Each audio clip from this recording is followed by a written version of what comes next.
Being Sane in Insane Places by David Rosenhan. Summary.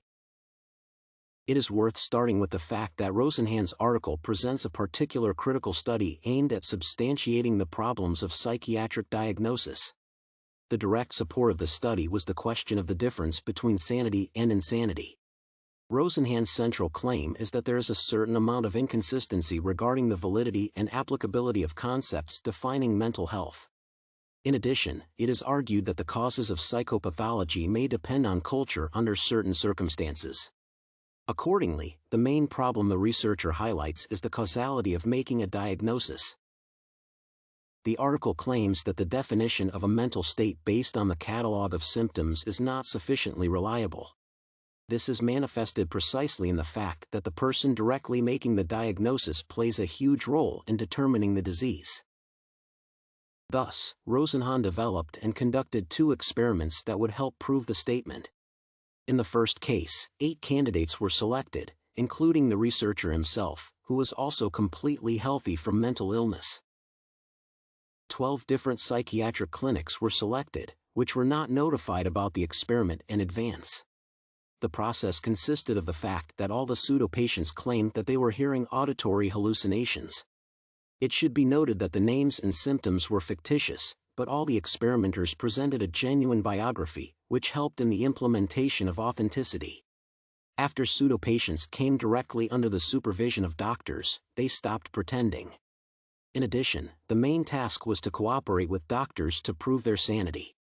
All this was confirmed in the reports of nurses who demonstrated the absence of unnatural behavior. The first experimental results were that all the patients who took part spent a different number of days in medical institutions. The article says that all of them were discharged with a diagnosis of schizophrenia in remission, except for one person. In addition, it is noted that there were no signs of doubt about the diagnosis among the staff. However, the real patient managed to quickly identify the falsity of the behavior of those who participated in the experiment. Thus, Rosenhan argues that doctors tend to adhere to the version that a person may be sick in order not to make a mistake.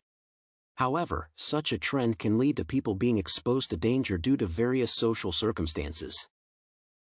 Then, after studying the results made by Rosenhan, hospitals began to suspect that they were not reliable. Therefore, it was necessary to conduct a second experiment that would demonstrate the consistency of the results. This time, the researcher notified several organizations in advance that a pseudo-patient would contact them within a particular time. In addition, all staff was asked to assess the likelihood that a particular patient is not real. Thus, out of all 193 people who applied to the institution, 41 were identified as fake. However, the bottom line was that, during this time, not a single pseudo-patient referred by Rosenhan addressed the hospital. An essential significance of the experiments was that a tendency revealed that if a person is defined as mentally ill, then all actions will be strictly determined within this category. The danger lies in the fact that normal behavior can often simply be ignored by defining the patient in this way. In more severe cases, it may be misinterpreted, which will force doctors to identify such behavior as one of the symptoms of the diagnosis. In such cases, various facts from the biography may be incorrectly adjusted to the framework of the disease. In addition to this problem, the study also noted negative ill treatment of patients subjected to violations of their rights.